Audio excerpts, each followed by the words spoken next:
Welcome to Conservation Nation. I'm your host, Gabriella Hoffman. In this series, we travel the country to highlight conservation in action. For this episode, we find ourselves in Idaho's Magic Valley, an area home to majestic waterfalls, countless wildlife, and picturesque vistas. But a battle, unfortunately, is playing out here over proposed wind projects, namely lava ridge, that could befall the region and have deleterious impacts on the environment. Join me as we explore the situation unfolding here in Idaho's Magic Valley.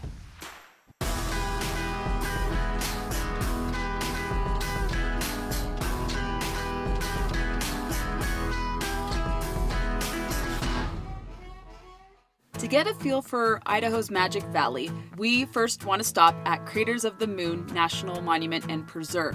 This area potentially will be impacted by lava ridge because it is situated just south of the park boundary lines. Lava ridge, once approved and constructed, could encompass 400 wind turbines across 73,000 Bureau of Land Management lands. Situated in the Snake River Plain, Craters of the Moon was established in 1924. This area was originally settled by Shoshone Indians. It encompasses 600 square miles, and it is home to the largest Holocene-aged basaltic lava field in the lower 48. This place is literally out of this world, with its sage grass fields and vast lava fields. I have no doubt that the likes of Tesla CEO Elon Musk would love and admire this lunar landscape. We couldn't leave Idaho's Magic Valley without doing some kayaking in the Snake River.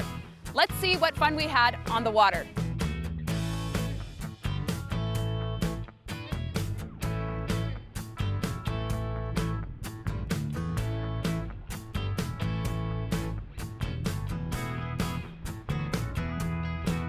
After getting our first glimpse of Idaho's Magic Valley, it was time to talk to stakeholders behind the Stop Lava Ridge movement.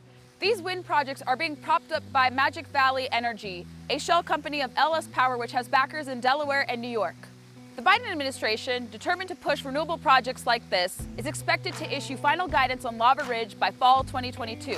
Locals are naturally concerned that this project, should it proceed, will have negative implications all across the board, economically, culturally, and environmentally.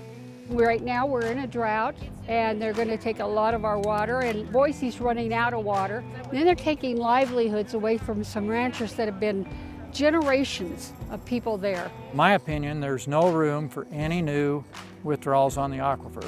If we have a new withdrawal from the aquifer, whether it be windmills or anything else, it's just one more farmer that's going to have to go out of business because the aquifer's got to stay in a balance, and we're trying to get to that balance, but yet we're putting new straws into it all the time.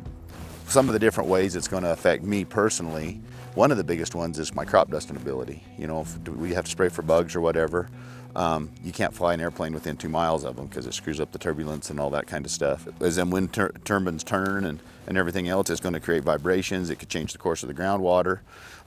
There's the water they use to do it. They're going to argue that that's a minimum amount. I don't know. I think every straw in the aquifer matters. So I have also traveled to other counties where they have these. And one person that I spoke to in Power County, I said, I just want to know, good or bad, tell me about these towers. He said, at nights I can't sleep at times because of the noise. He said they've only been here for 7 years and the blades are supposed to last for 20 or 30. He says they're already replacing them. He said we were promised work, jobs. He says I am a licensed electrician and I have worked on the very generators that they're talking about. And I applied for a job and they wouldn't hire me. And I can't figure out for the life of me why they want to build them here, when the electricity is going to be used in Nevada and California. Why not build it closer to them? Why build it out here where people live? So obviously, it seems like opposition to the project is almost uniformly defined here locally, but it seems like the Bureau of Land Management and those on the federal side are not listening to the concerns of all the different stakeholders. People who would never get along are coming together to oppose Lava Ridge. So Lava Ridge and similar wind projects have been billed as these green-friendly energy sources. Why do you disagree with that assertion? When you have to change the oil twice in these, and it takes 80 gallons every 6 months to change the oil in one turbine. And they're going to have like, 700 turbines. That's an awful lot of oil. Is that green? And then they have a tendency to leak. So then it goes into your ground. And then after the blades go, they have to bury them. And they do leak toxic chemicals, and it goes into your soil. So what's green about this?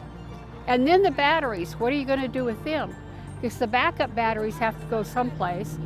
So you have nothing that's green about these. If we're going to allow giant corporations to put wind farms on Idaho so they can ship power to California, there's no end to it. We got public land everywhere, and they're all beautiful. There's not one of them anywhere that I know of that's ugly enough to put a bunch of 600-foot spinning, flashing, strobing windmills out there. This is where the animals winter, and it's going to have a big effect on their ability to come in and everything else and winter down in here.